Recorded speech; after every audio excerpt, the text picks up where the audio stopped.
Hello, everyone, and welcome to You Always Have Choices podcast. Today we have a very good and old friend of mine. His name is Jeff. Jeff, welcome to You Always Have Choices podcast. Thank you. You're welcome. Yeah, I thought you'd embellish something else knowing you, but that's okay. Oh, it's fantastic to be here. Unbelievable. Um, so I guess jumping right into it, Jeff, how did you get into the whole drug and alcohol thing? You know, pretty young. I'd say I started drinking in high school and doing drugs way before high school, junior high school.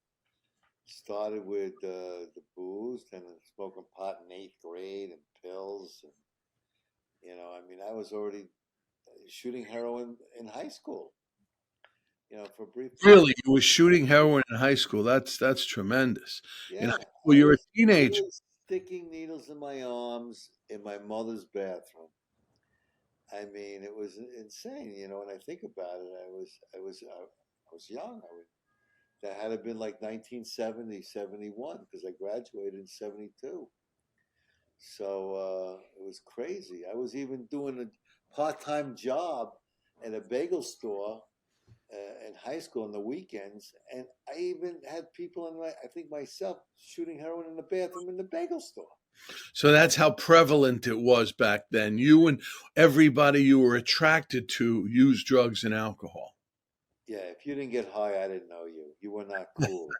I mean, you were like, forget about it. I mean, I couldn't trust people like that. So, starting from the beginning, did it work for you for a while? And when did it stop working? Because it sounds like it wasn't horrible, or was it horrible from the very start? Well, I tell you, at the beginning, it was fun. I enjoyed getting high. I had to check out. I couldn't deal with life like a human. Little did I know that then, really, but I know it now. But what really happened was I moved in, I grew up in Queens, and I moved into Manhattan when I was 21 in Hell's Kitchen, which was a complete freak show in the 70s. And I fit right in because I was a complete freak. And it really escalated significantly with alcohol and drugs. I mean, my next door neighbor was selling great heroin. I'm living in bars. I'm doing tons of cocaine. I'm hanging around with people that, I shouldn't be with. And quite frankly, it got so bad. Okay, now is when it's not getting when it was not good, not fun. It was getting dangerous because by the time I was 25, okay, it was only 4 years. My mother got me into a therapeutic community, and I was living in Ellenville, New York, for 18 months in this place, which didn't really solve my problem because they didn't address alcoholism. You have a drug problem, you yell and scream in all these encounter groups, and they give you drinking privileges, which was really insane when you think about it. Isn't that crazy? That's insanity. But The what it first did time you do, told me that story, I couldn't believe it. but what it did do for me, it stopped me from a express train to death because that's where I was going. So it put the kibosh on that temporarily, But I'm drinking like a fish, thinking I'm straight. I'm not doing any drugs. I'm not doing any coke, no heroin, no pills, no pot. I'm cool. I'm Yeah, yeah. just drinking, you know. Gotcha. So, with that said, when do you think it got so bad that you took the steps to go into Alcoholics Anonymous and get sober and live this new life? What happened? Was there a particular thing that went wrong that you said, "Okay, I got to do something about this"? Well, I tell you, it took about 6 or 8 years of just drinking before I started smoking pot and doing the coke again. So one thing I did know when I did come to the rooms that if I drank, I would do drugs because I did not know I was an alcoholic or what that even meant when I did get here. But prior to coming, I was seeing, trying a million different ways to fix myself. None of it worked. But the last shrink I saw suggested, why don't you try a Cocaine Anonymous meeting? Because I was going at it like a fiend with that. And so I went to a Cocaine Anonymous meeting, never heard of it, never heard of AA, none of that. But I went and I was willing to stop using cocaine. They told me you can't drink. I said, toodaloo. So now 2 years go by and I'm literally slowly sinking further down. And I was with these two girls in a bar all night doing drugs and drinking. And I'm in their apartment. God knows I must have been swimming in my clothes. And I went into the bathroom, I guess for whatever reason, and I looked in the mirror, and it was like a God thing because I just couldn't do it anymore. I literally just couldn't do it anymore. I don't know where that comes from because 3 minutes earlier I'm killing myself with this stuff. And 3 minutes later, I can't do this anymore. So was that the moment? There was a That moment when was it was the in. moment because Okay. I never had a desire to get high after that ever again. From that day to this day. And, the end of the Plus, month will be 27 years. So, it so worked out. tell me a little bit about going into AA and Cocaine Anonymous. Did you grasp it right away, or did it take a little time? Oh, no, Did I never relapsed you or do it? anything like that. And I was broken and I was, had a lot of willingness because I never wanted to go back to where I came from. And I really was afraid of alcohol because I knew if I drank, I would do drugs. But after a little while, I started going regularly to AA. And I still didn't know what was wrong with me. I was doing everything they told me, tons of fellowship, and I was listening to my sponsors, but there was like something missing, and I really didn't know what it was until here's how God works in mysterious ways. Because there was some girl, I can't even remember her name or even what she looked like, but I was going to follow her to this new meeting that just started at the Mustard Seed, and it was a big book study, and it was like a Joe and Charlie format. I walked in there, I heard the message of AA, and I wanted to soak it up like a sponge. And I asked one of the two women who were facilitating that meeting if she would sponsor me. She was gay, so there was no conflict, and changed my entire life. My entire life was changed from that book and that woman passing that message on. I got to understand exactly what was wrong with me and what I could do about it.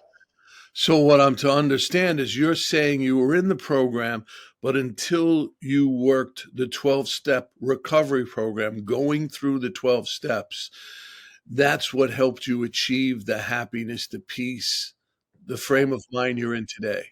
Yeah, I went to three Joe and Charlie Big Book studies with those guys, and Charlie would always say, AA is a life changing program, not a non drinking program. I see plenty of people in AA not abstinent, but they're not.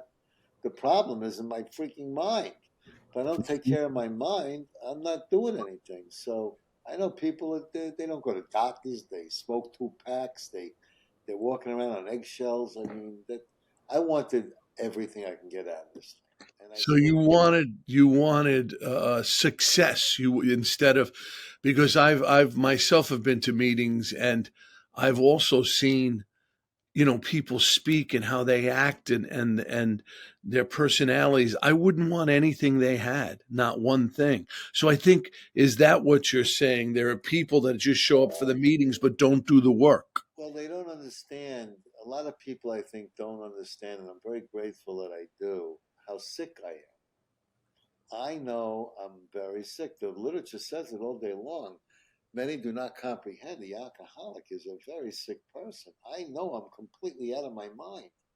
What an advantage because I went through life for decades not knowing I'm out of my mind. I'm out of my mind. There's, I can attest to that. there's a woman last night telling a story to me and this other guy that she was coming from the doctor because she banged her wrist with a bracelet on and it was this and that. And, she went to a surgeon doctor this day. He says, "You're fine. Don't worry. You don't need physical therapy or anything." And I'm turning around. I'm going, "You have wrist cancer. It's wrist cancer." Because we go right to gloom and doom. And she Yeah. doesn't have a sense of humor because she's wound too tight.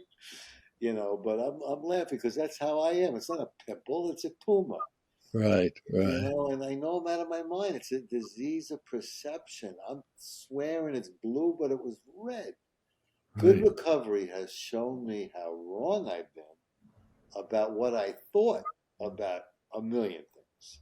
So I need to be sponsored. I need to get guidance. I need perspective. I've learned to accept a lot of help and listen to those who know better. And Yeah. that for me has been the secret of my peace of mind. That's beautiful because it also helps me segue into what I wanted to talk to you about next. Because, as a good friend of yours, I see how much work and how you put in so much of your time and life into recovery. So, for instance, once in recovery, what keeps you successful? What are some of the greatest and most wonderful things that you contribute not only to AA but your life? What are you doing differently today? To sum it up simply, is to think about others. I mean, I was just sucking the life out of the planet for myself, thinking I'm such a great guy. I mean, I buy people dinner thinking I'm such a great guy. Yeah, you don't eat alone and you want to eat where you want to eat. You're just so freaking selfish. I had no clue to what's going on. It's all in the giving, not only in AA, but in life, to think of how what I'm going to do or say is going to affect the other person. I never thought like that.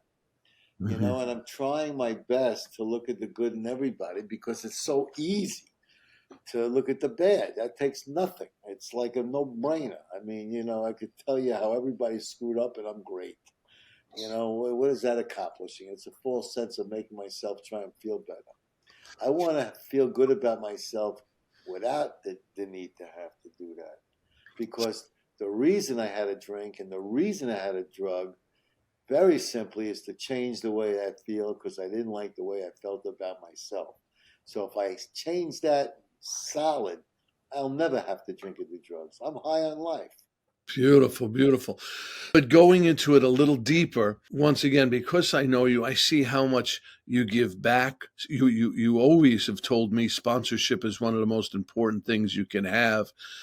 Service, you can't keep it unless you give it away. Talk about what you do for the community of Alcoholics Anonymous and for your own individual people that you help. Well, I'm always, when I go to a meeting, I'm always looking to help people. I mean, you don't have to sponsor people to help people, too. I'm always looking to mentor to younger people. There's a lot of young people in AA. And a lot of people come over to me and ask me for guidance. Even my friends in Aruba that I've been going to for decades call me up for help. And that's a good form of just giving back. And also taking alcoholics through the program of recovery and seeing their Right. change. I mean, there's one guy I sponsor. I mean, I mean, I got a picture with him in the emergency room after he relapsed in a gown, and he's married and he's about to be a father. I mean, all kinds of things go on, a whole life. So it's really wonderful to see the change in people. But even with service commitments and everything, I've learned to try to be elder statesman. There's other people. I've done a million commitments. There's other people who do them, and sit back and just be a guide and give help when asked. I've learned not to throw my opinion on stuff unless it has to do with the group conscience. That's another story. Because I mean, that's just I've learned to rely on a power greater than myself. I've always believed in a God, never relied on Hmm. anything. I relied on me. I'm gonna bust a move. I got it. I'm good. All that crap. It doesn't work. It really doesn't work. I Yeah. mean, Yeah. I even had something scheduled an MRI and I really didn't need it. And before I canceled it, I called my friend up and asked her, this is what I'm thinking about doing. She agreed, whatever. I've just learned not to act on my own with many things. It makes my life more manageable and peaceful. I don't need to know everything. I just need to know who to rely on or ask. But I think that's fantastic. Two things. One, that relationship with God. A lot of people believe in God, but they don't have a relationship with God, a trusting, a faith that you know that if I do the next right thing and trust in God, that things can work out well for me. I mean, it's not written in stone, but it's been my experience. If that's what you do, it normally works out well. I'm And telling you, I'm a neurotic hypochondriac nut job. Okay, about 10 years ago, I had to get surgery, right? So they're wheeling me up with a gurney to the operating room because they say you're ready, but they weren't ready. So they parked me on the side of this big, huge steel double doors, right? And I'm laying out there, and then there's the button you push to open the door, which is right by me. Now I'm laying out there for 30 minutes, okay, before surgery. Now, if I didn't have a God in my life, I would be worrying about worrying about worrying. I'd be a basket case. I'm opening the door for people. I'm doing stand up, laying down on a gurney. I mean, I'm having a blast. That's the beauty of what the program of AA could do for yeah. Yeah, I do understand that. And I think that one of the greatest things that I'm getting out of this conversation is no matter what, you're not in charge and you should always try to find out. Like you said, I didn't need this MRI, but let me ask someone who can say, yay or nay. Or I'm going through a life experience that I don't have much experience with. Let me ask someone who has that experience. So I think that's real important, that you're not in charge and that you can always find the help that we may need in any life situation, in AA or out. But the next thing would like to ask you is, one of the things that I loved in Alcoholics Anonymous was like, some of my favorite sayings are, this too shall pass, one day at a time, easy does it.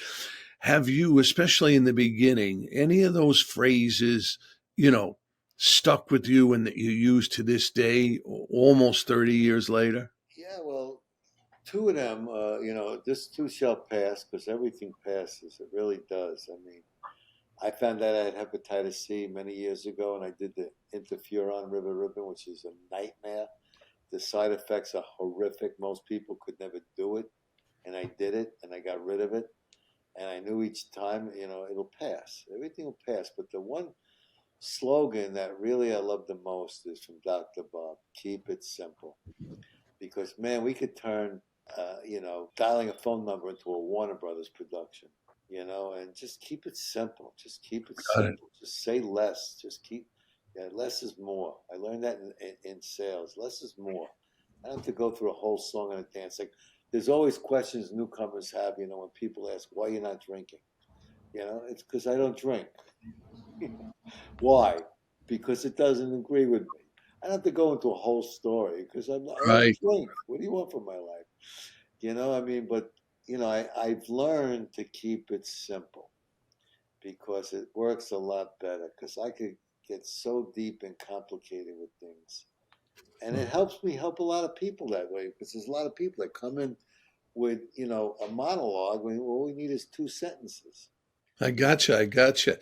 And that brings me to the next thing. So what would you say to the person that's listening to this and they're just not sure? They know that it's not working for them, but they're just not sure. They're afraid. They don't know what to do. What would you say to the person that is on Well, the fence? the one thing that the literature talks about and that I've learned myself is contempt prior to investigation. I've made up my mind about what I know with no information, no evidence, no nothing. Pure fiction. I don't like that guy. You ever talk to him? No. I don't want to eat there. I don't like that food. You ever eat it? No. So people do that real easily with alcoholism. It's like a main feature. So how do you know AA doesn't work until you work it? I've gone into many detoxes over the years with meetings, a lot. And I've heard so many people say it didn't work. It doesn't work for me. Yeah, well, you ever get a sponsor, sit down, go through the big book, do what it says, and help other people, and do service in a home group, and do pray and meditate every day, and tell me, did you do that? No. So, I mean, there's a program in recovery. There's people in AA who don't do AA. So, it's either you do it or you don't do it, but it works. People don't work. The program's a boilerplate. It's solid. So you got to give yourself a chance because we outsmart ourselves very quickly. I've done it a million times in life. I've seen people do it in business, and if you're listening to this, you probably have a problem. Yeah. Okay, normal people aren't listening to a podcast about drugs and alcohol. Yeah, well, I was going to watch Will and Grace, but what the hell? I figured I'd listen to this instead. You So, I know, mean, they've always said 90 meetings in 90 days. Is that a good way to get started? Like, yeah, you just got it. You go got it. in, walk You into a got it. meeting, listen. The whole ball game is complete surrender.